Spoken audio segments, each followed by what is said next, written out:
আমার মায়ের রুম থেকে প্রতিদিন রাতে একটি অদ্ভুত শব্দ আসত। কিন্তু আমার বাবা তো মারা গেছে অনেক দিন আগে।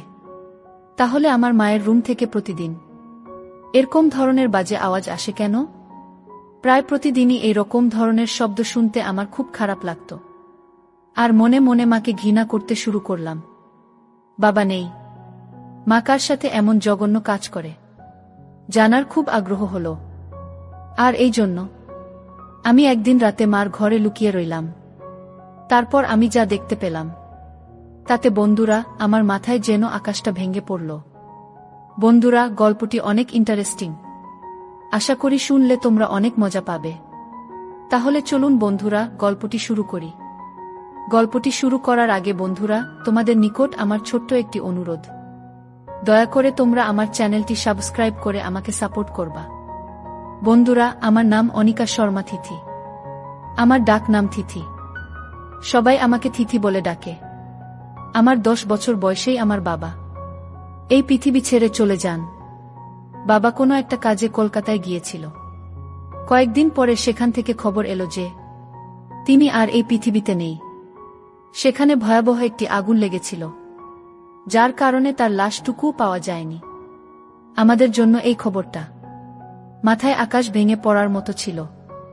সবার মতো আমিও আমার বাবাকে ভীষণ ভালোবাসতাম। আমার মা খুব সুন্দর দেখতে আর যুবতীদের মতো ছিল। বাবা মারা যাওয়ার পর দ্বিতীয় বিয়ের জন্য অনেক সম্বন্ধ এসেছিল, কিন্তু তবুও তিনি দ্বিতীয় বিয়ের জন্য না করে দিয়েছিলেন। এই ব্যাপারটায় আমাদের পরিবারের সবাই একটু অবাক হয়েছিল, কারণ আমার মা তো বাবাকে ভালোবাসতই না, উল্টে তার সাথে সারাক্ষণ ঝগড়া করত। বাবার কোনো ভালো চাকরি ছিল না, আর আমার মা একটা ধনী পরিবারের মেয়ে। দাদু আমাদের সংসারের পুরো খরচ চালাতেন, আর সারাক্ষণ আমার বাবার উপর চেঁচাতেন। আমার মা ও দাদুর সাথে মিলে বাবার উপর চেঁচাতেন। এসবের কারণে আমার বাবা ভীষণ কষ্টের মধ্যে থাকতেন। আমি প্রায়ই আমার বাবাকে লুকিয়ে লুকিয়ে কাঁদতে দেখতাম, আর সব সময় খুব টেনশনে থাকতে দেখতাম। কখনো কখনো বাবা আমায় বলতো, আমি তোকে ভীষণ ভালোবাসি, তোর কারণেই এই ঘর সংসার ছেড়ে কোথাও যেতে পারছি না। আমি বাবাকে বলতাম, এই পৃথিবীর সব থেকে ভালো বাবা তুমি। আর একজন মেয়ের জন্য বাবাই তার কাছে সবকিছু। সে তার বাবা আর যাই হোক না কেন, সেই তার সব। বাবা যখন আমাদের ছেড়ে চলে যান, সেই সময় আমি খুব ছোট। মাকে আমি ততটা ভালোবাসতাম না যতটা আমি আমার বাবাকে ভালোবাসতাম। ছোট ছিলাম, তাই এই কষ্টটা কোনো রকমভাবে আমি সহ্য করে নিয়েছিলাম। কিন্তু বাবার স্মৃতি আমার মনের মধ্যে গেঁথে গিয়েছিল। আমার অনেক সমস্যা ছিল, যার মধ্যে সবচেয়ে বড় সমস্যা হল আমার কনফিডেন্সের অভাব। আমি কারো সামনে ঠিকভাবে কথা বলতে পারতাম না। বাবার এই অবস্থা দেখে আমি সব সময় হেজিটেশনে থাকতাম, কারো সাথে ঠিকভাবে মিশতে পারতাম না। আমি খুব কষ্ট করে স্কুলে পড়াশোনা করতাম। এখন আমি বিএ পড়ছি। আমাকে প্রায় বাইরে যেতে হতো, মানুষের সাথে মিশতে হতো, তাদের সাথে কথা বলতে হতো। কিন্তু আমি তাদের সামনে এত নার্ভাস হয়ে যেতাম যে আমার হাত পা কাঁপতে থাকত। এতে সকলে অবাক হয়ে ভাবত যে এ কি রকম মেয়ে, যে ঠিকমতো কথা পর্যন্ত বলতে পারে না।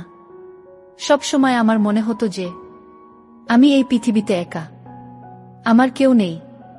কিন্তু আমার মায়ের জীবন বাবার মৃত্যুতে কোনো রকম প্রভাব পড়েনি। মা সব সময় সেজে গুজে থাকত, নিজের যত্ন নিত, মাঝে মধ্যেই বাইরে ঘুরতেও যেত। আমি এই সমাজ আর আমার মায়ের থেকে সব সময় দূরে থাকতে চাইতাম। সেই কারণে আমি বাড়িতে অতিথিদের জন্য যে ঘরটা বানানো হয়েছিল, সেই ঘরে সারাদিন চুপচাপ পড়ে থাকতাম। রাতেও আমি সেই ঘরে ঘুমাতাম। ঘরটা ছিল আমাদের মূল ঘর থেকে একটু দূরে, যা একেবারে নীরব ছিল। সেই ঘরের ছাদটা খারাপ হয়ে গিয়েছিল, যে কারণে বর্ষার সময় ঘরের ছাদ দিয়ে জল পড়ত। তাই একদিন আমার মা বলল যে আমি যেন ঘর ছেড়ে বাড়ির ভিতরে চলে আসি, কারণ বাড়িতে অনেক ঘর ফাঁকা আছে।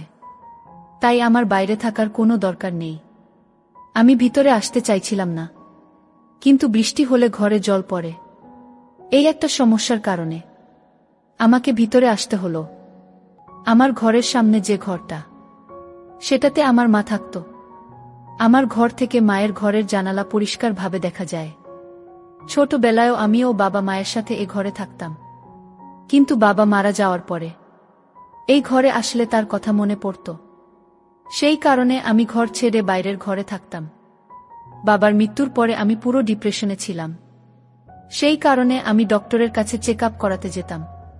ডক্টর আমাকে এটাই বলতো যে তুমি তোমার বাবার মৃত্যুতে হৃদয়ের গভীর আঘাত পেয়েছ, যা তোমার ভিতরে আতঙ্ক তৈরি করে, এবং এর ফলে তোমার অবস্থা আরও খারাপ হয়ে যেতে পারে। এই কারণে তোমার শরীর খারাপ হচ্ছে, কিন্তু তোমাকে নিজের উপর নিয়ন্ত্রণ আনতে হবে, কেননা সে তো এই পৃথিবীতে নেই। তোমাকে মানুষের সাথে মিশতে হবে, কথা বলতে হবে, কিন্তু তুমি যদি নিজের উপর কন্ট্রোল না রাখতে পারো, তবে তুমি মানুষের সাথে মিশবে কিভাবে? আর তুমি ঠিকই বা হবে কিভাবে? আমি নিজেই নিজেকে নিয়ে ভীষণ চিন্তায় থাকতাম। আমার বয়স এখন 20 বছর। আইন অনুযায়ী 18 বছর বয়সে আমি সাবালিকা হয়ে গেছি, কিন্তু আমি নিজের কাজ নিজে করতে পারতাম না। তবে এখন আমাকে নিজের কাজ নিজেই করতে হবে। নিজের ভালো মন্দের চিন্তা নিজেকেই করতে হবে। এমনিতেও মায়ের উপর আমি খুব একটা ভরসা করি না। বাড়ির ভিতরে আসার পর থেকে আমি একটা অদ্ভুত ব্যাপার লক্ষ্য করেছি যে প্রতিদিন আমার মনে হয় মায়ের ঘরে কেউ একজন আসে। প্রথম রাতে ভেবেছিলাম এটা আমার মনের ভুল, কারণ এই সময় মায়ের ঘরে কে থাকবে, তাই আমি এই ব্যাপারটার দিকে তেমন একটা গুরুত্ব দিলাম না। কিন্তু দ্বিতীয় রাতেও আমি নিজের কানে কোনো পুরুষের গলার আওয়াজ শুনতে পেলাম। যখন আমার ঘর থেকে বেরিয়ে মায়ের ঘরের কাছে গিয়ে দেখলাম তার ঘরে আলো জ্বলছে। এর মানে হলো আমার মা জেগে আছে। এরপরে আমি মায়ের ঘরের দরজায় টোকা দিলাম। কিছুক্ষণ পরেই মা এমনভাবে বাইরে বেরিয়ে এলো, যেন মনে হচ্ছে তিনি সবেমাত্র ঘুম থেকে উঠে এসেছে। অথচ তার মুখের দিকে ভালো করে লক্ষ্য করে দেখে মনে হলো না যে তিনি ঘুমাচ্ছিলেন। আমি বললাম, মা তুমি জেগেছিলে? মা বলল যে, তুই এটা জিজ্ঞেস করার জন্য আমাকে ঘুম থেকে উঠালি? আমার ঘুমটা নষ্ট করলি? এটা তোমার ঠিক হয় নাই। আমি বললাম, মা আমার ঘুম আসছিল না, তাই জেগেছিলাম। তোমার ঘর থেকে একটা আওয়াজ শুনতে পেয়েছিলাম, তাই তো তোমাকে ডাকলাম। আমার কথা শুনে আমার মা বলল, তুই পাগল হয়ে যাসনি তো? কি সব ফালতু কথা বলছিস? আমি বললাম, তাহলে হয়তো তুমি ঘুমানোর সময় টিভিটা অফ করতে ভুলে গিয়েছিলে, তাই আমি হয়তো তারই আওয়াজ শুনেছি। আর তুমি ঘুম থেকে উঠে এক্ষুনি টিভি বন্ধ করে বাইরে এলে। আমার কথা শুনে আমার মা রেগে গেলেন। এদিকে মুখ ফসকে যা বলে ফেলেছি তাতে আমি লজ্জায় পড়ে গেলাম। মায়ের রাগ করা স্বাভাবিক, কারণ তার সঙ্গে আমার এভাবে কথা বলা উচিত হয়নি। যাই হোক, আমি মায়ের কাছে ক্ষমা চেয়ে নিলাম আর বললাম, আর এরকম হবে না। সকালে মা কাজের জন্য বেরিয়ে গেল।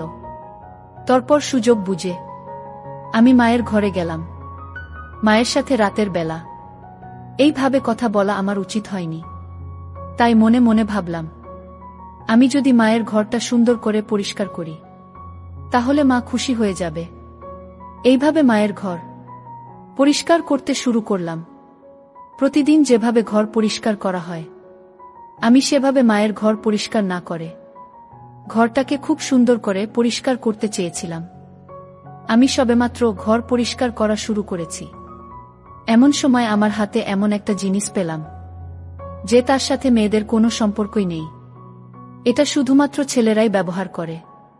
সত্যি বলতে কি, এটা বিবাহিত ছেলেরা ব্যবহার করে, আর তা আমার মায়ের ঘরে, তাও তার বিছানার তোশকের নিচে। আমি খুব অবাক হয়ে গিয়েছিলাম, কিন্তু আমি এ ব্যাপারে আমার মাকে জিজ্ঞেসও করতে পারবো না, কারণ জিনিসটা দেখেই আমার লজ্জা লাগছিল। কিন্তু এই জিনিসটা মায়ের ঘরে কিভাবে এলো আমি খুব চিন্তা করতাম। হঠাৎ আমি বাড়ির বাইরের দরজায় যেন আওয়াজ পেলাম। আমি ভাবলাম হয়তো মা এসে পড়েছে, তাই ঘর পরিষ্কার না করেই আমি তাড়াতাড়ি করে আমার ঘরে চলে এলাম। এরপরে আমি ঘর পরিষ্কার করার ব্যাপারটা আমার মাথা থেকে বের করে দিলাম। কয়েকদিন পরে আমি আমার মায়ের একটা সত্যি জানতে পারলাম। সেটা হলো, আমার মায়ের ঘরে টিভি তো আছে, কিন্তু সেটা খারাপ চলতো না। এই খবরটা আমাকে আমাদের বাড়ির চাকরানির বলেছিল। সে সপ্তাহে মাত্র একদিন করে কাজে আসত। সে আমাকে বলল যে এই টিভিটা তো অনেক দিন ধরে খারাপ হয়ে পড়ে আছে। তোমার মা টিভির মেকানিককে ডেকে দেখিয়েছিলেন, কিন্তু সে বলেছে যে এই টিভিটা ঠিক করতে অনেক টাকা খরচ হবে। তাই তোমার মা আর টিভিটা ঠিক করেননি। তিনি তো আমায় বলেছিলেন যে তুমি টিভিটা নিয়ে যাও, যদি ঠিক করতে পারো তাহলে তোমার বাচ্চারা দেখতে পারবে। আমি তাকে বলেছিলাম যে আমার বরকে বলবো টিভিটা নিয়ে যেতে। আমি আমার বরকে কয়েকবারও বলেছিলাম টিভিটা নিয়ে যেতে, কিন্তু আমার বর টিভিটা নিতে এলোই না। সে একেবারে কুকুরের বাচ্চা মতো, কোনো কাজ করতে চায় না। চাকরানী তো তার নিজের সংসারের সমস্যা নিয়ে বিভিন্ন কথা বলতে শুরু করে দিল, কিন্তু আমার ধ্যান অন্য জায়গায় পড়েছিল। যদি টিভি খারাপই হয়, তাহলে তো আমার মা কি সেই রাতে টিভি চালায়নি? তাহলে মায়ের ঘর থেকে কিভাবে পুরুষ মানুষের গলার আওয়াজ আসছিল? তাহলে কি মা আমাকে মিথ্যা বলেছিল? আমি তো ছোটবেলা থেকেই বাড়িতে আছি, যদি অনেকগুলো বছর বাইরের ঘরে কাটিয়েছি, কিন্তু এ ব্যাপারে কিছুই টের পাইনি। যখন আমি ভিতরের বাড়িতে এলাম, তখন এই সমস্ত জিনিস আমি জানতে পারলাম। আগে আমি বাইরে যে ঘরটাই থাকতাম, সেটা বেশ ছোট ছিল। সেখানে বাথরুমটা বাড়ির বাইরে, অনেকটা পিছনের দিকে। শীতকালে আমাকে বাথরুম করতে বাড়ির বাইরে যেতে হতো। যদিও বাড়ির ভিতরে অ্যাটাচ বাথরুম ছিল, কিন্তু মা কখনো আমাকে ভেতরের বাথরুম ব্যবহার করতে বলেনি। মা কখনো আমাকে বলেনি যে এই শীতের রাতে বাথরুমের জন্য তোর বাড়ির বাইরে যাওয়া ঠিক না, সর্দি কাশি লেগে যেতে পারে বা অন্য কিছু হয়ে যেতে পারে। যদিও আমি তার একমাত্র মেয়ে, এখন তো বাইরের ঘরটা ভেঙেই পড়েছে, তাই বাধ্য হয়ে মা আমাকে ভিতরে ডেকেছে। এই বাড়িটা আমার দাদুর ছিল। বাড়িটা বহু পুরনো, যার একটা অংশ জানি না কিভাবে অন্য একজন কবজা করে নিজের নামে করে নিয়েছিল। বাকি অংশটা আমাদের ছিল।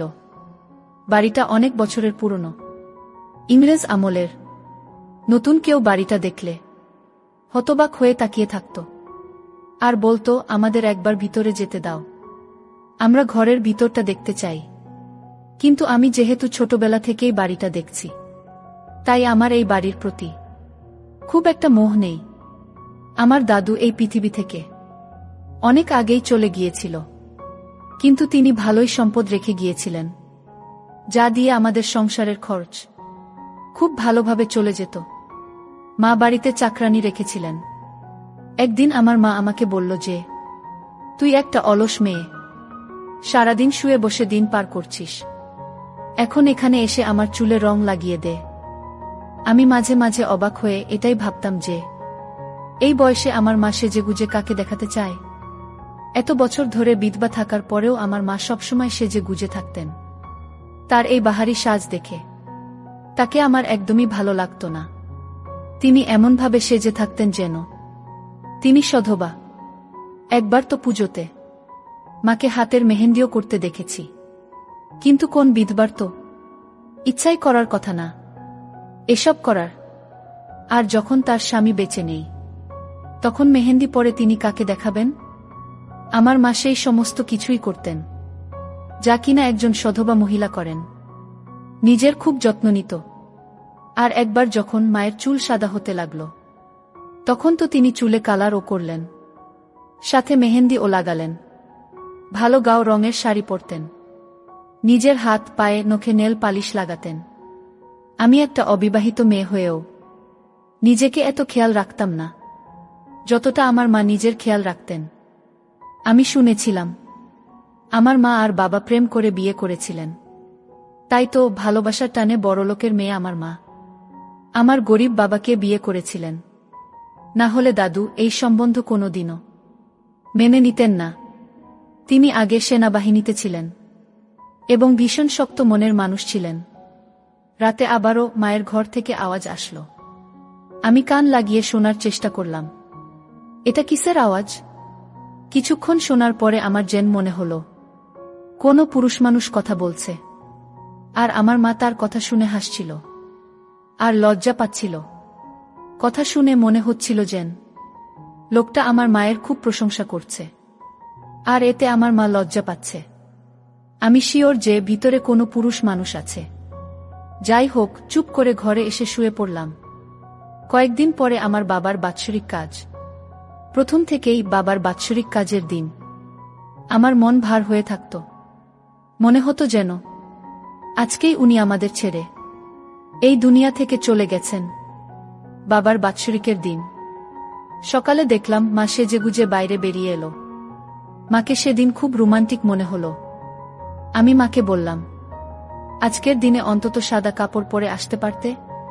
শুনেছি বিধবারা সেজেগুজে থাকলে তাদের স্বামীর আত্মা কষ্ট পায়। মা বলল, কি বলতে চাইছিস তুই? আমি বললাম, বাবার আজ বাৎসরিক কাজ, তাই আজকের দিনটা অন্তত নর্মাল ভাবে থাকো। তখন মা বলল, তোর বাবা অনেক দিন আগে মারা গেছে, তাই এখন এসব বাৎসরিক তাৎসরিক করে কোনো লাভ নেই। কিন্তু আমি বললাম, আমি প্রত্যেকবারের মতো কিছু গরিবকে সাহায্য করব। মা বলল, তাহলে তাই কর। আমি বললাম, তুমি কোথায় যাচ্ছ? মা বলল যে আমার এক বন্ধুর মেয়ের বিয়েতে যাচ্ছি। আমি বললাম, আজ তো তোমার স্বামীর বাৎসরিক কাজ, আর তুমি আজকে তোমার বন্ধুর মেয়ের বিয়েতে যাচ্ছ। মা বলল যে বাৎসরিক কাজ প্রত্যেক বছর হয়, কিন্তু বিয়ে প্রত্যেক বছর হয় না। যে মারা গেছে তার জন্য আমি আমার এত ভালো বন্ধুকে কষ্ট দিতে পারবো না। তারা খুব বড় লোক, আর তারা শহরে থাকে। আমি তার বড় ছেলের সাথে তোর বিয়ে দিতে চাই। এই সময় আমি মাকে বললাম, যখন তোমার বন্ধু জানতে পারবে যে তুমি তোমার বরের বাৎসরিক কাজের দিন সেজেগুজে বিয়ে খেতে গেছ, তখন তারা তোমার সম্বন্ধে কি ভাববে? তারা তো তোমাকে অমানুষ ভাববে। আমার কথা শুনে মা বলল, তুই ভীষণ বাজে হয়ে গেছিস। আমার সামনে তুই এত কথা বলতেছস কেন? খবরদার বলছি, এরপর তুই যদি আমার সামনে এই ধরনের বাজে কথা বলিস, তাহলে আমার থেকে খারাপ কেউ হবে না। তোর বাবা তো এরকম ছিল না। জানি না তুই কার মতো হয়েছিস। আমি বললাম, তিনি তোমার স্বামী, আর আমার বাবা ছিলেন। তার জন্য তো তোমার একটুখানি সময় বের করা উচিত। কিন্তু তুমি না তো আমার পরোয়া করো, না তো বাবার পরোয়া করো। কে থাকলো আর কে গেল তাতে আমার কিছু যায় আসে না। এবার তো মা কোনো কথার জবাব না দিয়ে বাড়ি থেকে বেরিয়ে গেল। কিন্তু ওই রাতে আমি কিছু এমন দেখলাম যা দেখে আমার পায়ের তলা থেকে মাটি সরে গেল। রাত্রে আমার ঘুম আসছিল না বলে আমি জেগেছিলাম। এই দিনটিতে এমনিতেও আমার ঘুম আসতো না। আজকের দিনটা আমার জীবনের সবথেকে বাজে দিন। আমি যেন মায়ের ঘরের জানলা দিয়ে কোনো একটা লোকের ছায়া দেখতে পেলাম। আমি পুরোপুরি শিওর হয়ে গেলাম যে আমার মায়ের ঘরে কোনো লোক আছে। আমি তাড়াতাড়ি উঠে এক মুহূর্ত নষ্ট না করে তার ঘরের সামনে গিয়ে দরজায় টোকা মারতে লাগলাম। মোটামুটি ৩-৪ মিনিট পরে আমার মা দরজা খুলল। আমি শিওর ছিলাম এই ঘরে যে ছিল সে বাইরে বেরোতে পারেনি, ঘরেই আছে। আমি তাড়াতাড়ি করে ঘরের ভিতরে গেলাম, কিন্তু ভেতরে গিয়ে যা দেখলাম তাতে আমার পায়ের তলা থেকে যেন মাটি সরে যাচ্ছিল, কারণ ঘরের ভিতরে কেউ নেই। আমি ঘরের চারিদিকে দেখলাম, কিন্তু কেউ সেখানে নেই। তাহলে যে লোকটাকে আমি ঘরের ভিতরে দেখলাম সে গেল কোথায়? তাই কথা ঘোরানোর জন্য আমার মাকে বললাম, বাথরুমে যেতে হবে, কিন্তু বাইরের নল দিয়ে জল পড়ছে না, তাই তোমার বাথরুমে যাওয়ার জন্য এসেছি। এরপরে আমি বাথরুমে ঢুকে সেখানেও কাউকে দেখতে পেলাম না। আমি অবাক হয়ে ভাবছি, লোকটার ছায়া দেখলাম আর আওয়াজও শুনলাম, অথচ ঘরের মধ্যে সে কোথাও নেই, যেন হাওয়ায় মিলিয়ে গেছে। কিন্তু আমি এ ব্যাপারে আমার মায়ের সাথে কোনো কথা বললাম না, কারণ আমার কাছে কোনো প্রমাণ নেই। আমি এমনি এমনি বলছিলাম যে আমার বাথরুমের কল খারাপ হয়ে গেছে, তাই আমি এখানে এসেছি। কিছুক্ষণ পরে বাথরুম থেকে বেরিয়ে আমি আবার আমার ঘরে ফিরে এলাম। কিছুক্ষণ পরে আবারও আমার মায়ের ঘর থেকে হালকা হালকা আওয়াজ আসতে লাগলো। আমি মনে মনে ভাবছি, হয়তো আমার মা পাগল হয়ে গিয়েছে, অথবা আমার মায়ের ঘরে কেউ না কেউ তো নিশ্চয়ই আছে যার সাথে আমার মা কথা বলছে। কোনো একটা ব্যাপার তো নিশ্চয়ই আছে। আর তা না হলে ওই ঘরের মধ্যে কোনো ভূত প্রেত আছে, যে আমাকে দেখলে অদৃশ্য হয়ে যায়। কেননা কোনো মানুষের পক্ষে এত তাড়াতাড়ি ঘর থেকে বেরিয়ে যাওয়া সম্ভব না। আর বেরোবেই বা কোথা দিয়ে? ঘরের দরজা দিয়ে যেতে পারবে না, কারণ আমি দরজা দিয়ে ঢুকেছি।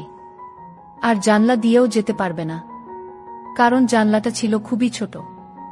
এসব চিন্তা করতে করতে আমার মাথায় প্রচুর যন্ত্রণা হতে শুরু করল। আর আমি এসব কথা কাউকে বলতে পারছিলাম না। এতদিন আমি চিন্তায় ছিলাম এটা ভেবে যে কেন আমার মা এতদিন বিয়ে করেননি, আর বিয়ে না করেও তিনি সব সময় এত খুশি থাকেন কি করে। আমি এতদিন ভাবতাম আমার মা বুঝি এখনো বাবাকে খুব ভালোবাসেন, সেজন্য আমার মা অন্য কোনো পুরুষকে বিয়ে করেনি। কিন্তু এখন তো বুঝতে পারছি যে নিশ্চয়ই আমার মায়ের অন্য কোনো ব্যাপার আছে।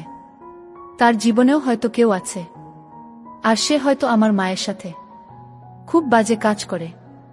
না হলে সে রাতের বেলা ঘরের মধ্যে কি করে? আমার প্রমাণ দরকার। কেননা আমি আমার মাকে বোঝাতে চাই যে আমি এখন আর বাচ্চা নই, আমি সমস্ত কিছু বুঝতে পারি। আর যার বিবাহযোগ্য মেয়ে আছে তার এসব মানায় না। যদি এমনটা সত্যি হয় তাহলে আমি আর এখানে থাকতাম না, এখান থেকে অন্য কোথাও চলে যেতাম। কেননা আমি এভাবে এখানে থাকতে পারবো না। এসব চিন্তাতেই রাতে আমার ঘুম আসতো না। মায়ের ঘরের রহস্য জানার জন্য আমাকে একটা প্ল্যান বানাতে হবে। আমি মায়ের ঘরে যেতে পারতাম না, তাই আমাকে বুদ্ধি খাটিয়ে এমন একটা প্ল্যান বানাতে হবে যাতে ভুলের কোনো সম্ভাবনা না থাকে। শেষ পর্যন্ত আমার মাথায় এমন একটা প্ল্যান এসে গেল যে তাতে ভুল হওয়ার কোনো সম্ভাবনা নেই। কিন্তু যদি আমি ধরা পড়ে যাই, আর আমি যেটা ভাবছি সেটা যদি না হয়, তবে আমি আমার মায়ের চোখে চিরদিনের জন্য ছোট হয়ে যাব। কিন্তু অন্তত পক্ষে আমি সত্যিটা তো জানতে পারব।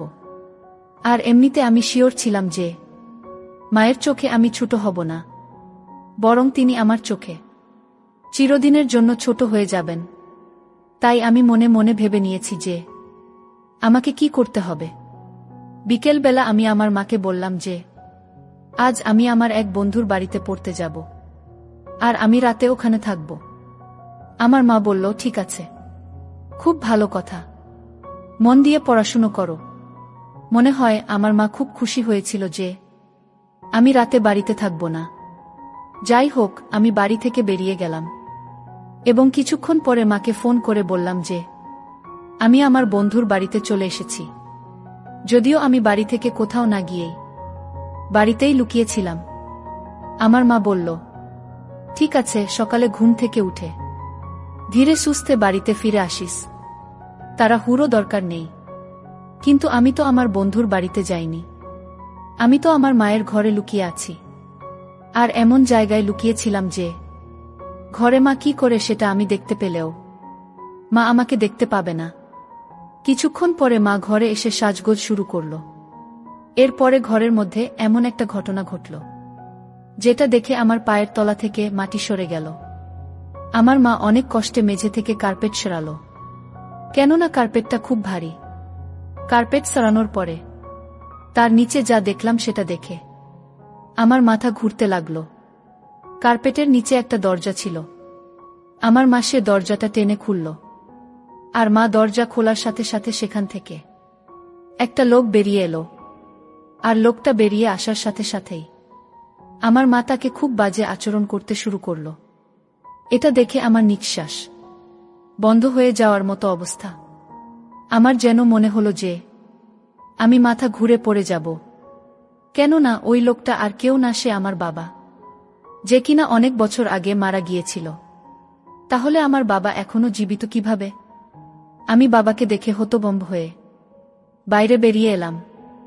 তারা দুজনে আমাকে দেখে অবাক হয়ে আমার দিকে তাকিয়ে রইল।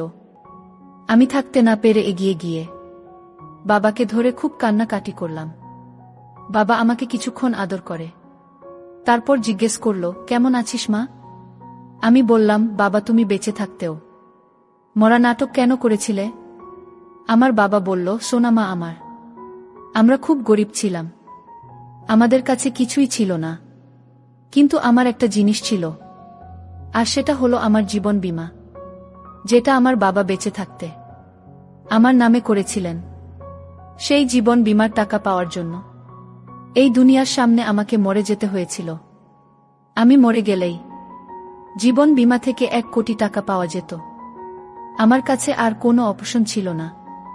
তোর দাদুরও সবকিছু বিক্রি করে শেষ হয়ে গেছিল।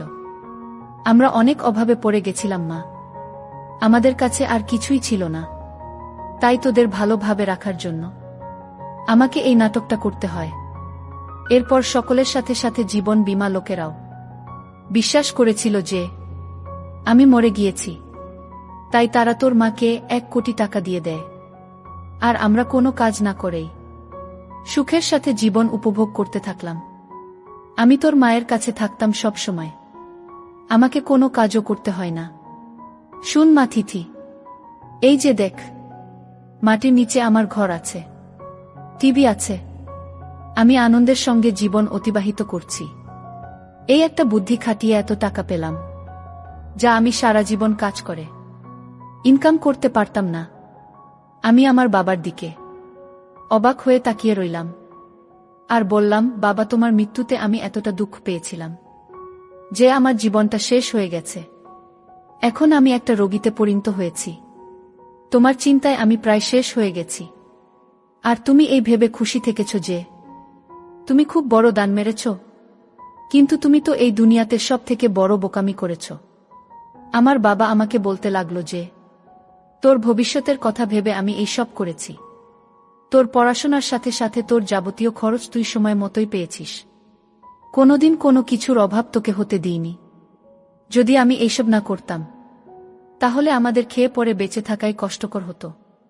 আমি আমার বাবাকে অবাক করে দিয়ে বললাম যে, বাব, তুমি আমার জীবনটা নষ্ট করে দিয়েছ। আমার জীবনে অর্থের দরকার ছিল না। আমার দরকার ছিল বাবা, তোমার আদর, তোমার স্নেহ, তোমার ভালোবাসা, তোমার মায়া মমতা। অর্থের মূল্য দিয়ে বাবা তুমি তা বিচার করতে পারবে না। বাবা, তুমি কি আমাকে ফিরিয়ে দিতে পারবে? বাবা, অর্থের মূল্য দিয়ে তুমি কি আমাকে অতীতে যে যন্ত্রণা দিয়েছ, সে যন্ত্রণা ফিরিয়ে দিতে পারবে? কখনো পারবে না। তোমার এটা কখনো উচিত হয়নি বাবা।